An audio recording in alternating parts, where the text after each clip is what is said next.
Do you have any other children? I don't know why all of a sudden get traumatic like that, you know?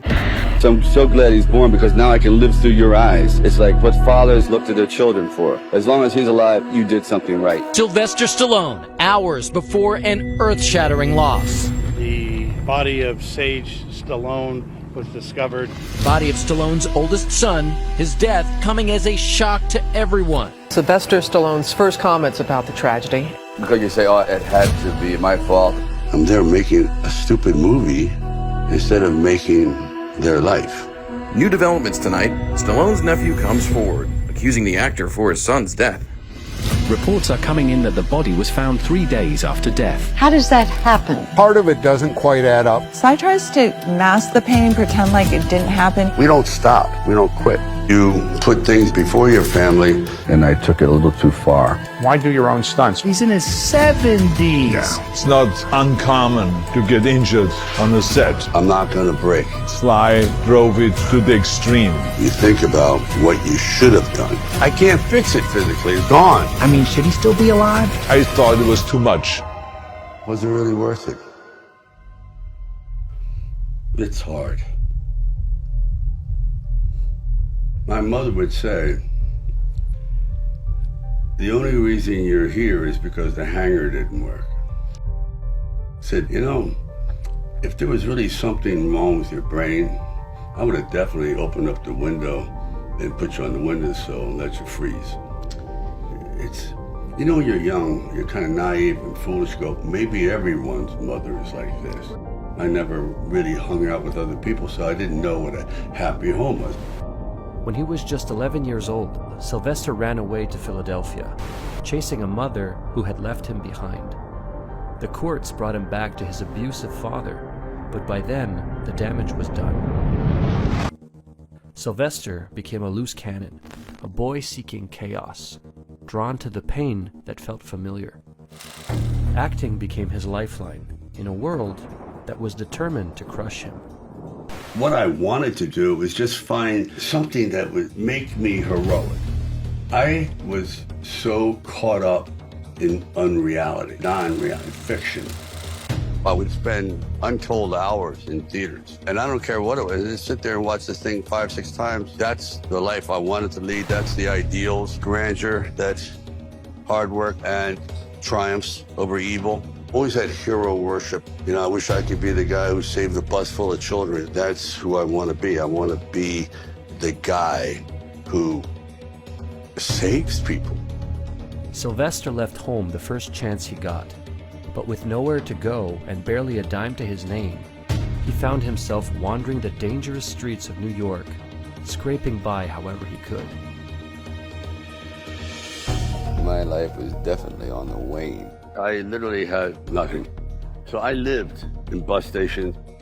I slept in alcoves.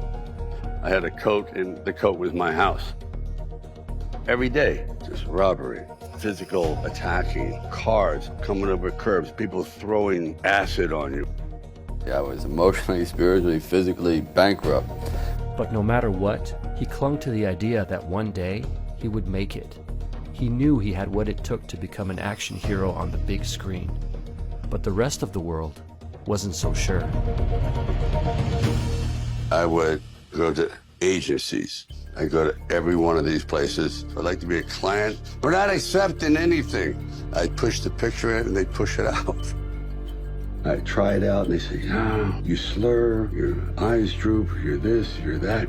Agents, auditioning agents would go, do you have a speech impediment?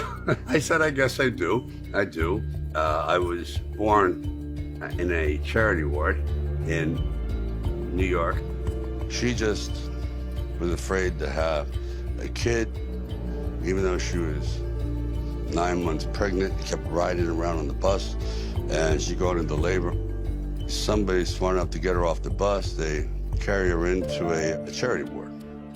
And that's where I was brought into the world via this accident, which kind of paralyzed all the nerves in the side of my mouth, so I was born with this snarl. So that's why my mouth and my voice is deeper, and it slurs, and there's nothing I can do about it. They said, well, it's just not going to work. Maybe you'll be an extra. So I started to buy into that and go, Because every time I was cast, it was always for a thug. Well, yeah, it's on, man. I didn't see it. They wouldn't give him leads, or he'd be doing stage work, or he'd be the prop man, but they never gave him respect. I said, this is no good. I don't want to act anymore. Maybe what I can do is write all my frustrations and make screenplays. Sylvester had no intention of being at the end of the credits. He was determined to be the hero and prove everyone wrong. Isolating himself from the world, he poured everything into writing, crafting script after script in relentless pursuit of his big break. When he finally scraped together enough cash, he didn't hesitate. He packed up all he owned and set his sights on California. I made $1,300, just enough to get a $40 car and drive 11 days to Hollywood. My car breaks down on Hollywood and Vine, just boom, stops, like it was prophetic. The only one I knew in LA was Henry Winkler, who is now a big star as the Fonz. And the first phone call I made was to Henry. I said, I will be right there. I went and got him, and this mountain of a dog. All of his clothes in the car somehow, sitting on suitcases. He obviously couldn't take me to his house, kind of dog or wife. He just pointed me in the direction of this motel, and I had enough there for like 3 nights. And then I found some dump way in the valley, 1 street away from Balboa Boulevard. With money running out and time ticking, Sylvester knew this was it.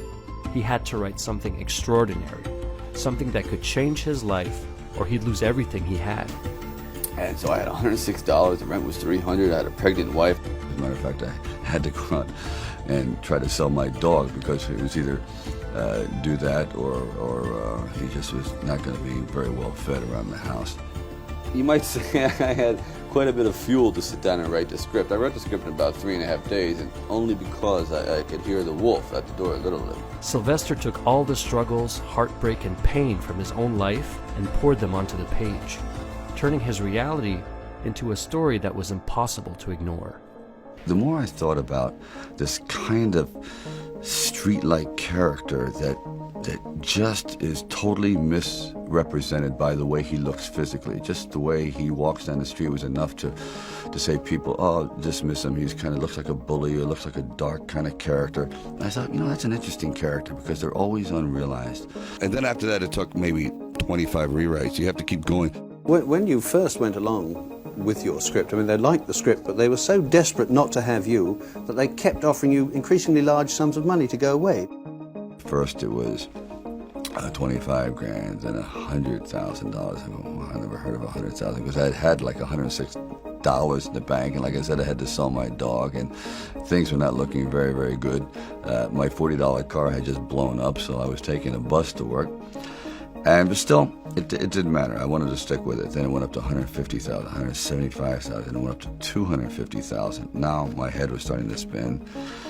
And it went up to $330,000. Did people say to you, listen, Sylvester, you'll get your chance to act. Sell the movie, make some money. Including my agents. They said, are you crazy? This is ridiculous money, $360,000 by standards back then. No, I said, look, guys, I really mastered the method of living on nothing, of eating basically cobwebs, and it's okay. I know in the back of my mind, if I sell this script and it does very, very well, I'm going to jump off a building. And if I'm not in it, there's no doubt about it, I'm going to leap in front of a train. I'm going to be very, very upset. So this is one of those things where you just roll the dice and you fly by the proverbial seat of your pants. Like, all right, I got to try it. I got to just do it. I may be totally wrong, and I'm going to be taking a lot of people down with me, but I just believe in it. How did you sell yourself to them? Usually it's the old syndrome of knocking on the windows, pestering them, pressing my face in the door, honking their horn in the driveway. In other words, making a real pain in the neck out of myself. And slowly they began to see, well, perhaps he's got something. And they put a lot of clauses in the contract, like if I fell in love with my leading man, or if I curse a nun, or if I don't brush my teeth, or whatever, I could be removed from the script after production after 5 to 10 days. But all that aside, I really think that they just wanted to get rid of me. And they said, well, let's put him in a movie. That'll get rid of him for 2 months. But the gamble paid off in a way no one could have predicted. When Sylvester's movie hit the theaters, it wasn't just a box office hit. It was a cultural phenomenon. People were lining up down the street to watch it. They couldn't get enough of Rocky. And seemingly overnight, Sylvester went from a struggling actor on the streets to one of the biggest movie stars in the world. There's something irresistible about Sylvester Stallone. From underdog to champion, and have earned Stallone both worldwide fame and a personal fortune. Stallone knows he got where he is because he knows what it is to make a hit. There's Rocky stuff all over. Are you amazed by that? I'm totally amazed by it. Having lived the, I guess, poor boy syndrome for so long, now the gates to fantasy were open. Yeah. You're okay with being Rocky? Totally. Are you kidding? I mean, I wish I was Rocky. Sylvester wrestled with the truth that he could never fully live up to the larger-than-life character he had created. When everyone looked at him, they saw Rocky, but he felt far from heroic. And on what should have been the greatest night of his life, he was distracted by a familiar absence. And the winner is Rocky Irwin. Sylvester Stallone, I'd like to thank you for sharing your dream of Rocky with us and for giving a performance that has enriched all our lives.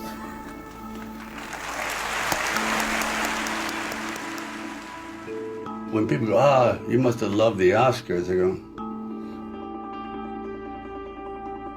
and I invited my mother, and she goes, you want me to go with you? I go, I'm for an Oscar. Yesterday, I was a bum a year ago. She goes, all right, but you have to invite Vivian. I go, who's Vivian? She goes, my hairdresser.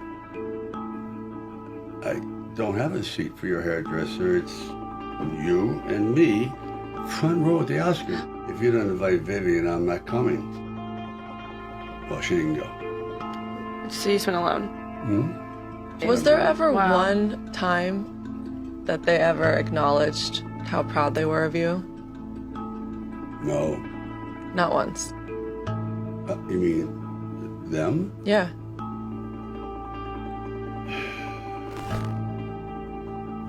No.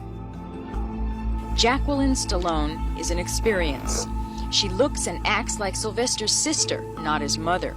She says she's been a showgirl, an astrologer, and a beauty contest winner. I understand you're having fun right now, just traveling around being not just being Sylvester Stallone's mother, because you were Sylvester Stallone's mother before Sylvester hit this. Yeah, I remind him that often.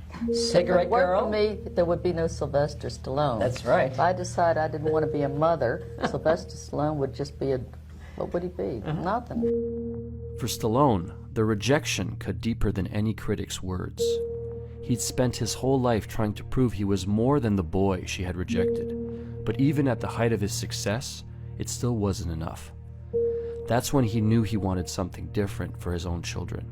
He worked tirelessly to build a legacy they could be proud of, that could live on forever. There's a line in the movie that, I'm so glad he's born because now I can live through your eyes. It's like, that I think is what fathers look to their children for. It's an extension of, it's a slice of immortality. As long as he's alive, your memory will always be alive, that you did something right. I mean, you hope for that. But in his relentless drive to create that legacy, Stallone became obsessed with pushing himself to the limit. He felt more at home blurring the lines between reality and fiction, throwing himself into life-threatening stunts and spending months apart from his kids. Convinced that sacrifice and pain were the only paths to the future he envisioned for his family, he pushed forward. There's something kind of romantic about doing your own stunts. There's something very unromantic about after doing your own stunts. Dolph Lundgren, you told him to hit you and you ended up in the hospital for 9 days. I knew I was in trouble when I showed up and nuns met you. At That's not a ICU. good sign. It was an accident. It was, I had seen the Hagler-Hearns fight. Good jab and a right hand that might have... And I went, well, you know what, I gotta forget what we've been practicing now, Dolph. I want you to get out there and just try to clock me, knock me out. Just go for it. No nonsense He comes out there, and I'm like 5'10", he's like 6'12". Okay, he's beyond height. And he was also a world champion kickboxer, so he knows how to fight. And he's just boom in the chest. And that night, I started feeling palpitations, and they said, "Oh my God!" And I went to the hospital. It was an uppercut, caught the ribs, which hit the heart against the rib cage, and it's a thing called a pericardial sac. He said, "You usually get this in head-on collisions." I said, "Well, close." It's not uncommon for an action hero to get injured on a set, but I think it is clear that Sly drove it to the extreme. I thought it was too much. And bronchitis and thrush and fractured neck, it was just on and on and on and on. You know, he's been working nights, he hasn't slept at all, and now he's got to work all night again. He's got to just get home and be operated on right away. It was hard on them because I was so stressed and beat up. Sly tries to mask the pain, pretend like it didn't happen. It's very scary for our family every time Sly has to go through surgery, because you never know. I mean, no one knows. Sylvester Stallone, hours before an earth-shattering loss. The smiling movie star at Comic-Con Thursday with Arnold Schwarzenegger to promote their new movie, The Expendables 2. Keep it going as long as we can and bring back some true badasses. And Jovial mood, a far cry from the tragedy Stallone will face the next day. The body of Sage Stallone was discovered unresponsive in the residence. On Friday, the body of Stallone's oldest son, 36-year-old Sage Stallone, was found in Sage's Los Angeles home. His body may have been in the house for days before it was found, his death coming as a shock to everyone, including his famous dad.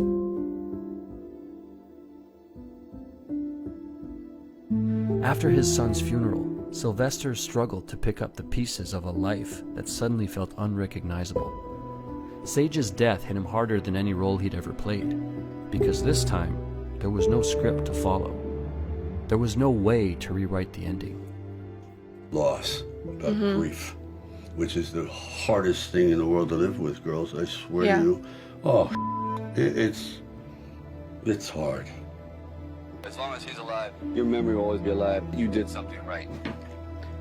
Anyway, I don't know why all of a sudden you get traumatic like that. It's, you know, some just comes up. Grief never goes away. It sort of rises into the clouds, you might say. It sort of seems as though it's diminishing, and it does, until something brings it back, and therein is the cycle. Life is addition up until age 40, and after subtraction. Your children are moving out, your friends are moving on, some dying, job is gone. It's a loss. Family, that's real. That lives and breathes and dies and bleeds. Just a few months later, while Sylvester was still struggling to cope with the loss of his son, life hit him again. His daughter needed a life-saving surgery, and suddenly he was faced with the terrifying thought that he could lose another child. Jesus Christ, it was horrible. And she was so brave. I mean, we're falling apart, and she put it on the brave face, and I know she's scared to death. I don't think I ever told you this, but I remember the day I found out that I had to have surgery. Mom broke down, you broke down, and everyone around me lost it. That was the moment I realized that sometimes the strongest people in your life aren't always as strong as you think.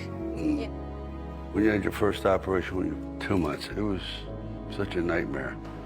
And the nurse is taking you. She goes, "Okay, kiss your baby goodbye." Stop. Can you rephrase that? Right. This can't be happening.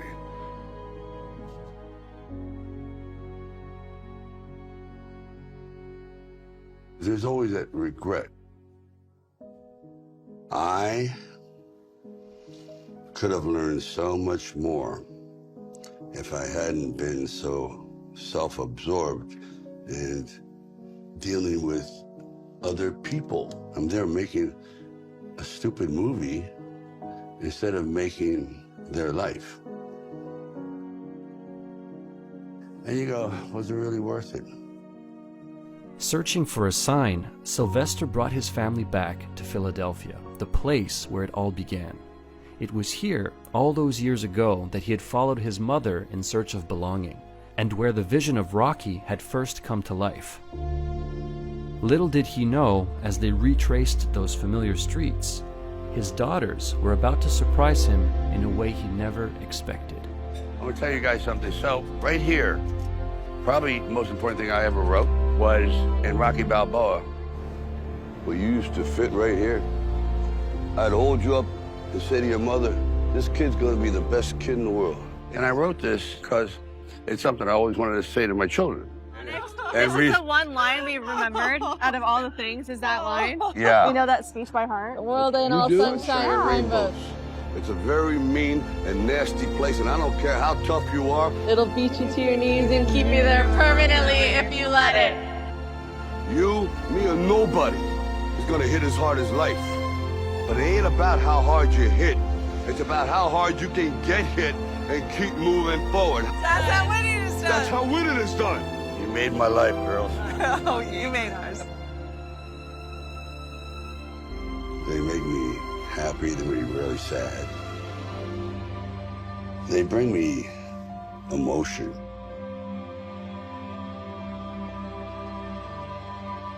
I had to almost lose it to respect it. Things, as they say, happen when you least expect it. Nobody knows what life is going to bring. And then 35 years later, you look at your beautiful family and you realize you're the luckiest son of a bitch in the world. Looking at his children, Sylvester knew that all the painful sacrifices he'd made over the years had finally paid off, and that his legacy had grown into something so much bigger, reaching far beyond his family. Rocky is part of Americana now. I was obsessed with Rocky. I kept picturing me falling down and getting up. I wanted to feel something besides defeat. I wanted to just go the distance. That changed my life. He is strong, and he is a fighter, and he believes in protecting and defending and kicking ass. But he's also tender, and he's gentle, and he's humble, and he's accountable. This is a beautiful character. And Stallone, thank you for creating Rocky Balboa.